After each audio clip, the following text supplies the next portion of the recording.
বৃষ্টির পরে একটু ছাদে এলাম, একটু ছাদটা দেখার তো সুযোগ হয় না, স্কুলে থাকি বেশিরভাগ সময়।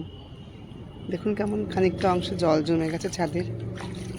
এই যেখানে গাছগুলো আছে এখানে বেশ জল জমে গেছে।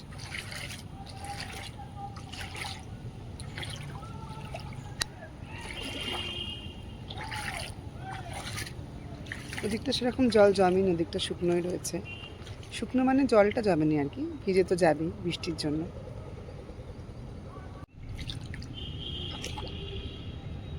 ওইখানে কিছু গাছ দেখতে পাচ্ছি। এই গাছটা যে দাদার, সে দাদা এখন এখানে নেই, ব্যাঙ্গালোর রয়েছে, তার ছেলের কাছে গেছে।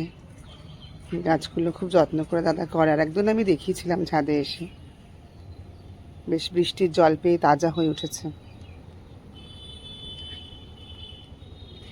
কি সামান্য নয়নতারা ফুল দেখুন, কিন্তু দেখতে কি ভালো লাগে, কি সুন্দর রঙটা। রোজ দেখি কিন্তু ফুলগুলো পুরনো হয় না। প্রকৃতি এমন একটা জিনিস, যতই আপনি দেখেন আপনার কিন্তু পুরনো লাগবে না বা একঘেয়েও লাগবে না। সানরাইজ সানসেট দেখতে কিন্তু আমাদের রোজই ভালো লাগে, তাই না? বা নেচার, পাখি, গাছ, কখনো দেখতে বোর ফিল করি না আমরা। এমন অদ্ভুত একটা জিনিস প্রকৃতি। আবার নীলকণ্ঠ ফুল ফুটে রয়েছে, অপরাজিতা, অনেকগুলো ফুল বেশ ফুটে রয়েছে।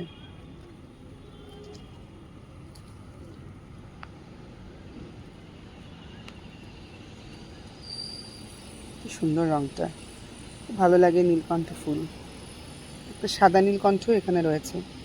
সাদা হলে আর নীলকণ্ঠ হবে না নামটা, সাদা অপরাজিতা যদি বলি। এটাও একটা নিই, ঘরে গিয়ে একটু ঠাকুরকে দেব। ভালো লাগছে না বলুন?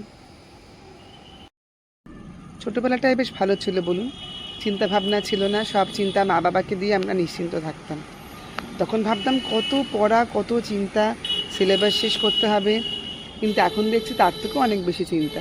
শুধু সিলেবাস, ছেলেমেয়ের সিলেবাস শেষ করতে হবে, নিজের স্কুলের সিলেবাস শেষ করতে হবে, স্কুলের অফিসের কাজ শেষ করতে হবে, সংসারের কাজ করতে হবে, ফাইন্যান্সেসগুলো দেখতে হবে, সব দিকে এখন প্রচুর চিন্তা। চলুন যাওয়া যাক, অনেকক্ষণ ছাদে এসেছি, এর থেকে বেশি ভিজলে আবার ঠান্ডা লাগবে, শ্বাসকষ্ট হবে, সর্দি হবে। চলুন, পরে আবার আসবো কখনো।